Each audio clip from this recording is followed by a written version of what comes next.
अस्सलामुअलैकुम dear friends.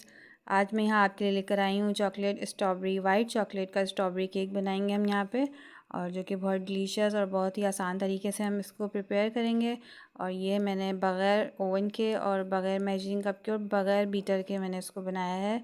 चलिए start करते हैं। बिस्मिल्लाहिर्रहमानिर्रहीम। यहाँ पर सबसे पहले मैं बटर पेपर को कोन शेप में काट कर और बटर पेपर की लाइनिंग बनाऊंगी। जिस पैन में भी आपको बनाना है उसके हिसाब से आप इसको मेजर कर सकते हैं। इस तरह कोन शेप बना के नीचे आपने इसके पैन के तले से नाप कर इसको काट लेना है, ठीक है। फिर उसके बाद बटर पेपर इसमें प्लेस करके आप ऑयल से इसको ग्रीस कर लें। तो इस तरीके से हमारा एक पैन रेडी हो जाएगा जिसमें हमने केक को बेक करना है। सबसे पहले ये काम कर आप इसको एक साइड पर रख दें। अगर आप भी इसी तरह से आसान और परफेक्ट रेसिपी बनाना चाहते हैं तो प्लीज़ बिल्कुल भी स्किप मत कीजिएगा और रेसिपी को पूरा देखिएगा। और अगर आपने अभी तक मेरा चैनल सब्सक्राइब नहीं किया है तो प्लीज़ मेरा चैनल को ज़रूर सब्सक्राइब करें और बेल आइकन को ज़रूर प्रेस कीजिएगा ताकि हर नई आने वाली वीडियो का नोटिफिकेशन आपको मिल सके। अब यहाँ पर आप कोई भी एक बाउल ले लें और चाय का पीने वाला जो मग होता है वो किसी भी साइज़ का हो, आपने उसकी एक मेजरमेंट बना लेनी है और तमाम चीज़ें हम उसी से मेजर करेंगे। यहाँ मैंने 1 कप, आपने देखा मैंने 1 कप यहाँ पे मैदा लिया है। और एक देखिए छोटी वाली जो डेज़र्ट स्पून होती है उसके हिसाब से मैंने 1 टीस्पून बेकिंग पाउडर लिया है। अब उसका half tea spoon baking soda लिया है, ठीक है। ये मेजरमेंट आपने याद रखनी है। और यहाँ पे मैं 1/8 यानी 1/4 से भी आधा इसको हमने तकरीबन सॉल्ट लेना है, ठीक है ना। अब इसको अच्छे से हमने सीव कर लेना है, अच्छे तरीके से इसको छान लेना है ताकि इसमें कोई लम्स ना रहे और ये अच्छी तरीके से इसमें मिक्स भी हो जाएगा इस तरह से छानने से। बस ये मैदा हमारा छन गया है। अब हमने इसको एक साइड पर रख देना है। अब दूसरा एक और बाउल लेंगे और उसके अंदर हम गीले जितने भी इंग्रेडिएंट्स हैं उनको एक अलग बाउल में मिक्स करेंगे। जिसमें कि अभी हम ये 1/4 कप उसी मेजरिंग कप से लेंगे जिससे आपने मैदा लिया है, ठीक है। अब ये 1/4 कप ऑयल है। अब आपने इसके अंदर शामिल करना है 1 कप शुगर और ये भी वही सेम कप है जिससे हमने मैदा लिया था, ठीक है।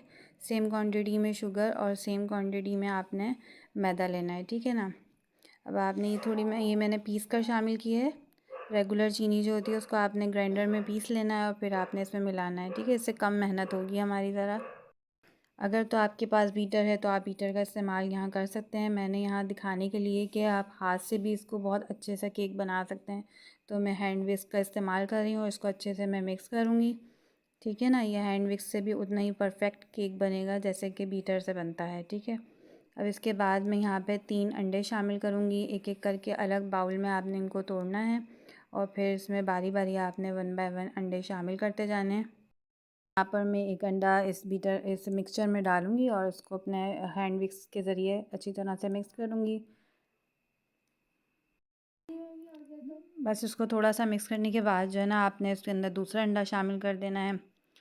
फिर जब ये थोड़ा सा और मिक्स हो जाए फिर आपने इसमें तीसरा अंडा भी शामिल कर देना है। इसी तरीके से आपने शामिल करने के बाद इसको अच्छे तरीके से ज़रा स्पीडली आपने इसको मिक्स करना है, ठीक है, ताकि ये अच्छा सा मिक्स हो जाए। और इसमें मैं यहाँ पर हाफ़ टी स्पून के करीब इसमें वनीला एसेंस शामिल कर रही हूँ, ठीक है। इसके बाद आपने बहुत अच्छा सा इसको हाथ से बीट करना है और थोड़ा अपने हाथ को भी स्पीड से चलाना है और ये अच्छे तरीके से मिक्स हो जाएगा। और देखें इस तरह से फ्लफ़ी हो जाएगा।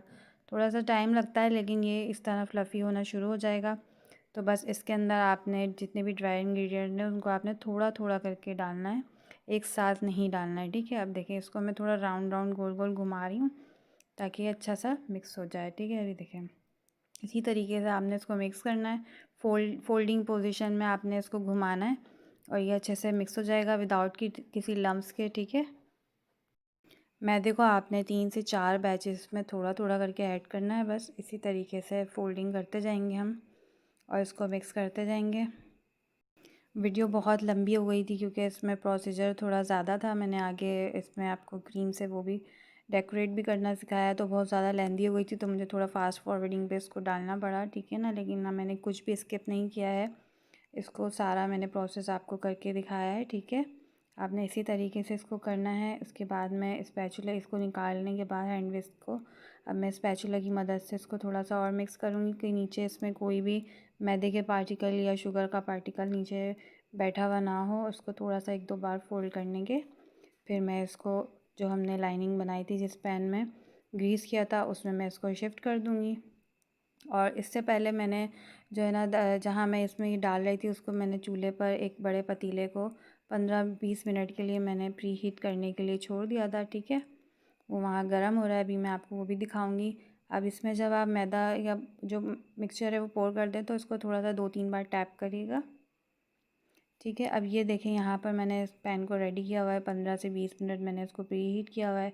अब इसके सेंटर में एक रैक रखा हुआ, उस रैक पर आपने इसको रख देना है और इसको अच्छे से कवर कर देना है। फिर इस पर एक वेट रख दें आप अच्छे तरीके से ताकि ये एयर्स की बाहर ना निकले। तकरीबन 30 मिनट्स लगे थे मेरे इस केक को बेक होने में और ये देखें परफेक्ट बेक हो गया है। और ये देखें बिल्कुल क्लीन निकलेगी, अगर आपने इसमें कुछ भी डाल कर देखेंगे तो बिल्कुल साफ़ निकलनी चाहिए, इसकी पहचान ये है। बस अब इसको मैंने पैन से अलग करना है, छुरी की मदद से इसको साइडों से वो करके आपने अलग कर लें और इसका बटर पेपर रिमूव कर दें। ये बहुत गर्म है अभी, इसलिए थोड़ा मुश्किल हो रहा है। बग़ैर ओवन के बड़ा ही ज़बरदस्त ये केक बनकर तैयार हुआ है और बहुत ही सॉफ्ट है जैसे कि आप देख रहे हैं, और बहुत परफेक्ट ये रेडी हुआ है, इसकी हाइट वगैरह। चलिए अब हम इसकी डेकोरेशन करते हैं। भी अच्छी लग रही हो तो थम्स अप ज़रूर दीजिएगा और फ्रेंड्स एंड फैमिली में ज़रूर शेयर कीजिएगा। चलिए इसकी डेकोरेशन की तरफ चलते हैं। यहाँ पर मैंने व्हिपिंग क्रीम का इस्तेमाल किया है जो कि हमने 1 कप लिया है और इसको हमने मुकम्मल चिल्ड किया हुआ है, ठीक है। इसके अंदर हम डालेंगे वनीला एसेंस 1/2 टीस्पून के करीब और इसको हमने बीट करना स्टार्ट करना है, ठीक है। और इसको सबसे पहले ये मैं मशीन से बीट कर रही हूँ, ठीक है, क्योंकि मुझे बहुत जल्दी थी इसको बनाने में। जब केक घर में बन रहा होता है तो किसी को भी इंतज़ार नहीं होता और हर किसी को ये होता है कि वह जल्दी से तैयार हो जाए और हम खा लें। तो नहीं तो मैं ये भी आपको हाथ से बीट कर कर दिखाती, ये भी बग़ैर मशीन के हाथ से अच्छे से बीट हो जाती है, ठीक है ना। अब यहाँ पे इसको आपने पहले लो स्पीड रखनी है, उसके बाद हमने इसकी आहिस्ता आहिस्ता स्पीड बढ़ाते जानी है। पहले ये आहिस्ता आहिस्ता गाढ़ी होना शुरू होगी और उसके बाद इसके अंदर ना ऐसे लाइंस बनना, रिंग्स बनना शुरू हो जाएंगे, ठीक है। हमने उस रिंग्स बनने के बाद भी ना तकरीबन 1 से 1.5 मिनट मज़ीद इसको बीट करना है ताकि ये थोड़ी सी हार्ड हो जाए, ठीक है ना। इसको थोड़ा सा हमने ज़्यादा बीट करना है ताकि ये हमारे केक पर अच्छे से स्टेबल हो, क्योंकि आजकल गर्मियाँ हैं तो ये थोड़ी सी सॉफ्ट हो जाती है जल्दी, तो हमें मसला करेगी। चले अब यहाँ केक को हमने जो ना 2 पीसेस में कट किया है, मैंने इसको ज़्यादा लेयरिंग नहीं करनी है, मैंने इसको 2 पीसेस में कट किया। और सबसे पहले हम इसके ऊपर शुगर सिरप लेंगे। शुगर सिरप आप बहुत आसानी से बना सकते हैं, जितनी चीनी है उतना ही अपने पानी डालें और उसके बाद इसको शीरे की तरह तैयार कर लें। शुगर सिरप आपने बहुत अच्छे तरीके से इसमें पोर करना है ताकि ये सॉफ़्ट हो जाए और इसी से जो है ना बड़ा यमी सा मज़ा आता है। इसको खाएंगे जब आप तो बड़ा सॉफ्ट फील होगा और अच्छा लगेगा। अब यहाँ पे ना 2 भर भर के आपने स्पून्स आपने स्पैचुला की मदद से इस पर क्रीम डालनी है, ठीक है। उसको स्प्रेड कर देना है। फिर इसके बाद मैं यहाँ स्ट्रॉबेरी सॉस का इस्तेमाल कर रही हूँ जिसकी वजह से स्ट्रॉबेरी केक का मैंने इसको नाम दिया है, ठीक है। ये स्ट्रॉबेरी सॉस मैंने घर में ही बनाया है। आप इसकी भी रेसिपी बहुत आसान है कि आप जितनी स्ट्रॉबेरीज़ लेते हैं उतनी ही शुगर ऐड करके और उसमें 1 चम्मच लेमन जूस डाल के इसको आपने पकने के लिए हल्की आंच पे रख देना है।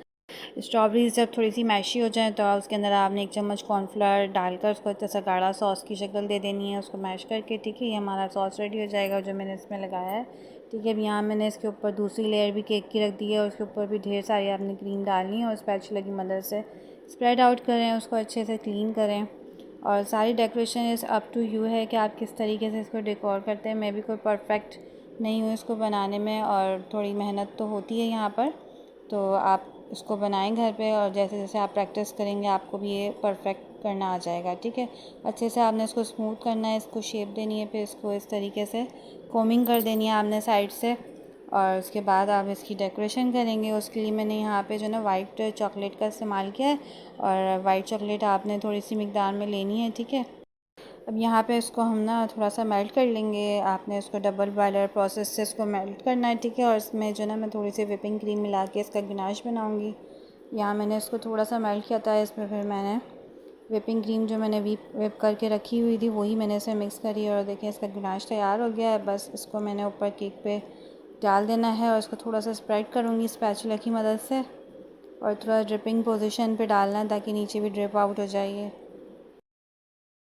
बस इसकी डेकोरेशन आपने करनी होगी। मेरे पास फ्रोज़न स्ट्रॉबेरीज़ थी तो उसका सॉस ही बन सकता था, वो मैं इस पे ऊपर नहीं लगा सकती थी, तो इसलिए मैंने जो है ना सॉस की शक्ल में इसके ऊपर भी थोड़ी सी डाली और उसको मार्बलिंग इफ़ेक्ट देने की कोशिश की है। तो आप भी अपने पास से कुछ और भी ट्राई कर सकते हैं। आप भी ये डेकोरेशन जो है वो आपके ऊपर है कि आप इस पर क्या बनाना चाहते हैं। ठीक है, मैंने थोड़ा सा मार्बलिंग इफ़ेक्ट दिया है और इस पर स्ट्रॉबेरी का फ्लेवर डाला है।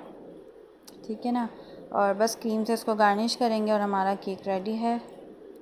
अगर आपको मेरी रेसिपी पसंद आए तो प्लीज़ जो है ना लाइक कीजिएगा, शेयर कीजिएगा फ्रेंड्स एंड फैमिली में, और प्लीज़ मेरे चैनल को ज़रूर सब्सक्राइब कीजिएगा। मेन चीज़ जो है ना इसका स्पंज होता है, वो अगर आपने परफेक्ट बना लिया तो जितनी भी डेकोरेशन है इट्स अप टू यू कि आप उस पर क्या बनाना चाहते हैं। ये तो मैंने जो भी आज किया है एक आइडिया है, इसको आप कैसे यूटिलाइज़ करते हैं और कितना परफेक्ट बनाते हैं ये आपके ऊपर है। और फिर से अगर आपको मेरी रेसिपी पसंद आए तो प्लीज़ कमेंट में फ़ीडबैक ज़रूर दिया कीजिए, प्यारा सा कमेंट कर दिया करें और लाइक ज़रूर कर दिया करें। अच्छा, इसके ऊपर मैंने ना यहाँ पे वेफ़र्स की स्टिक्स आती हैं, इस पर मैंने वो भी इस पर लगाई थी डेकोरेट करने के लिए। आप इस पर चॉकलेट चिप्स डाल सकते हैं और जो आपके पास अवेलेबल हो आप वो सब इस पर ऐड कर सकते हैं। ये मेरी एक छोटी सी एफ़र्ट थी जो मैंने आपके साथ शेयर की है, और थैंक्स फॉर वॉचिंग और अपना ख्याल रखिएगा। अल्लाह हाफ़िज़।